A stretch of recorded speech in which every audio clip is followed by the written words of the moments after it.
नमस्कार, मी श्वेता अंकले. तरुण भारतच्या न्यूज बुलेटिनमध्ये आपल्या सर्वांचे स्वागत. आता पाहूया ठळक घडामोडी. उत्तर कर्नाटकातील शेतकऱ्यांच्या समस्या सोडवण्यात याव्यात. स्वामीनाथन आयोगाचा अहवाल लागू करावा. ऊसाला हमीभाव न देता साखर कारखान्यांकडून होणारी शेतकऱ्यांची पिळवणूक थांबवावी आणि शेतकऱ्यांना प्रति टन ऊसाला 6,000 रुपये द्यावेत. या व अन्य मागण्यांसाठी आज सोमवारी सुवर्ण विधानसौध समोर कर्नाटक राज्य रयत संघाच्या वतीने धरणे आंदोलन छेडण्यात आले. शेतकऱ्यांना FRP प्रमाणे दर देण्याचे सांगण्यात येत असले तरी त्यांची अंमलबजावणी होत नाही. महाराष्ट्र, गुजरात, उत्तर प्रदेशमधील ऊस उत्पादक शेतकऱ्यांना प्रति टन 4,500हून अधिक दर देण्यात येत आहे. मात्र राज्यातील आणि उत्तर कर्नाटकातील बहुसंख्य साखर कारखान्यांकडून प्रति टन 3,200 इतका सरासरी दर देण्यात येत आहे. यासाठी साखर कारखान्यांनी प्रति टन 4,000 आणि त्यामध्ये सरकारने महसूल स्वरूपात जमा झालेल्या रकमेतून 2,000 असे एकूण 6,000 रुपये प्रति टन दर ऊसाला द्यावा अशी मागणी प्रकाश नायक व राजू पवार यांनी केली. यावेळी उत्तर कर्नाटकातील शेतकरी मोठ्या संख्येने उपस्थित होते. महान तबलावादक अशी ख्याती मिळवणारे उस्ताद झाकीर हुसेन यांचे वयाच्या 73व्या वर्षी काल निधन झाले.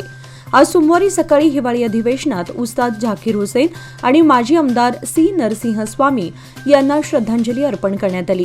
उस्ताद झाकीर हुसेन आणि माजी आमदार श्री नरसिंह स्वामी यांच्या निधनाचा शोक प्रस्ताव विधानसभाध्यक्ष युटी खादर यांनी सभागृहासमोर मांडला.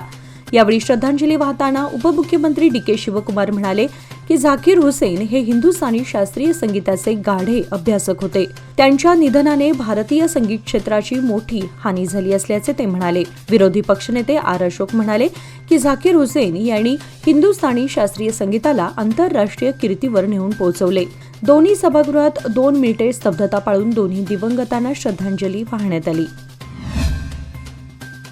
बेळगाव सुवर्ण विधानसौध येथे सुरू असलेल्या विधिमंडळ अधिवेशनाच्या चौथ्या दिवशी सरकारचे लक्ष वेधण्यासाठी AIKKMS कर्नाटक राज्य समितीच्या नेतृत्वाखाली राज्यातील विविध जिल्ह्यांमधील शेतकऱ्यांनी आंदोलन छेडले. गेले 70 वर्षांपेक्षा अधिक काळापासून ज्या सरकारी जमिनीमध्ये आपण शेती करत आहोत त्या शेतजमिनी आम्हा शेतकऱ्यांच्या नावे करण्यात यावी अशी शेतकऱ्यांची मागणी आहे. संबंधित शेतकऱ्यांनी आपण करत असलेल्या जमिनी आपल्या नावावर व्हाव्यात यासाठी आवश्यक अर्ज क्रमांक 50, 53 आणि 57 भरून देखील त्या जमिनी शेतकऱ्यांच्या नावावर झालेल्या नाहीत आणि म्हणूनच आम्ही आज हे राज्य पातळीवर आंदोलन छेडले. AIKKMS कर्नाटक राज्य समितीच्या नेतृत्वाखाली बेळगाव सुवर्ण विधानसौध परिसरात आंदोलन करण्यात आले आहे. मानसेवी होमगार्डला उपजीविका भागवण्यासाठी वर्षभर रोजगार उपलब्ध करून देत किमान वेतन अधिनियमानुसार मानधन द्यावे यासह विविध मागण्यांसाठी आज सोमवारी LRF तर्फे सुवर्णसौध परिसरात निदर्शने करण्यात आली. मंत्री यांना दिलेल्या निवेदनात म्हटलं आहे की राज्यभरातील जवळपास 27,000 होमगार्ड स्वयंसेवकांना शासकीय, निमशासकीय आस्थापना मंडळांवर बंदोबस्ताव्यतिरिक्त सुरक्षा पुरवण्यासाठी होमगार्डची नियुक्ती करून वर्षभर रोजगार द्यावा. कर्तव्य व कवायत भत्ता बंदोबस्त झाल्याच्या 8 दिवसात खात्यावर जमा करावा. कामगार कल्याण मंडळात नोंदणी करून भविष्य निर्वाह निधीचा लाभ द्यावा आदी मागण्यांचे निवेदन देण्यात आले. यावेळी राज्यभरातून होमगार्ड कर्मचारी सहभागी झाले होते. गांधीजींच्या अध्यक्षतेखाली बेळगावात पार पडलेल्या अधिवेशनाच्या शतक महोत्सवा वर्षानिमित्त बेळगाव शहरातील प्रमुख चौकात आकर्षक देखावे उभारण्यात आलेत. गुरुवार दिनांक 26 आणि शुक्रवार दिनांक 27 डिसेंबर रोजी 2 दिवस विशेष काँग्रेस अधिवेशन आयोजित करण्यात आलं असून दरम्यान शहरातील आंबेडकर उद्यान, चन्नमा सर्कल, शिवबसवनगर, KPTCL, JNMC आणि KLE हॉस्पिटल परिसरात बसवण्यात आलेल्या डेकोरेशन लाईट्सचे उद्घाटन काल रविवारी सायंकाळी जिल्हा पालकमंत्री सतीश जारकिहोळी, बेळगाव उत्तरचे आमदार आसिफ सेठ यांच्यासह इतर काँग्रेस कार्यकर्ते आदींच्या उपस्थितीत करण्यात आले. या रोषणाईमुळे संपूर्ण बेळगाव शहर झगमगून गेलं आहे. प्रसंगी शहरातील सुमारे 300 वृक्ष, 55 स्तंभांना हेस्कॉमद्वारे विद्युत रोषणाई करण्यात आली आहे. यामुळे शहराच्या सौंदर्यात तर भर पडली असून डोळे दिपून जात आहेत. सायंकाळच्या वेळी नागरिक सदर रोषणाई पाहण्यासाठी शहराचा फेरफटका मारत आहेत. कर्नाटक राज्यात 1 जून 2022 ते 31 जुलै 2024 या काळामध्ये सेवानिवृत्त झालेल्या कर्मचाऱ्यांना 7वा वेतन आयोगाचा लाभ द्यावा. 7व्या वेतन आयोगांतर्गत बाकी रक्कम त्वरित द्यावी या मागणीसाठी राज्य निवृत्त कर्मचारी मंचच्या केंद्र समिती यांच्या वतीने आज सोमवारी सुवर्ण सौधसमोर आंदोलन छेडण्यात आले. 7वा वेतन आयोग लागू झाला. त्या काळामध्ये कर्नाटक राज्यात 26,423 कर्मचारी निवृत्त झालेले आहेत. पण या कर्मचाऱ्यांना 6व्या वेतन आयोगानुसारच रक्कम देण्यात येणार आहे. 7वा वेतन आयोग केल्यास त्यांच्या भत्त्यामध्ये वाढ होणं शक्य आहे. या निवृत्त सरकारी कर्मचाऱ्यांनाही 7व्या वेतन आयोगाचा लाभ मिळवून द्यावा अशी मागणीही निवेदनात नमूद करण्यात आलं आहे. यावेळी बहुसंख्येने निवृत्त कर्मचारी उपस्थित होते. बेळगाव येथील Maratha light infantry regimental centre येथे आयोजित भव्य माजी सैनिक मेळावा काल रविवारी उत्स्फूर्त प्रतिसादात पार पडला.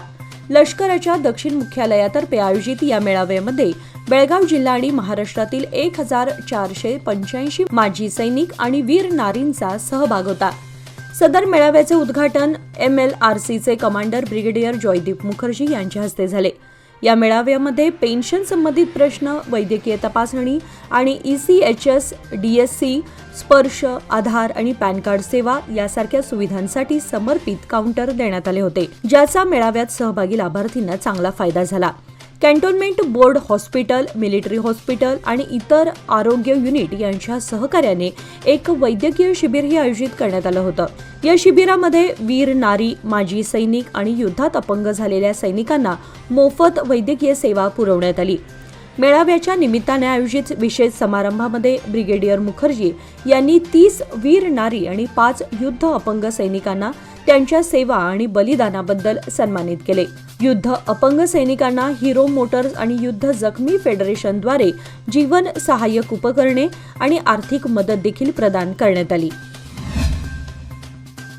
राज्यातील ग्रामीण भागातील पत्रकारांसाठी जिल्हांतर्गत मोफत बस प्रवासासाठी बस पास देण्यात यावा.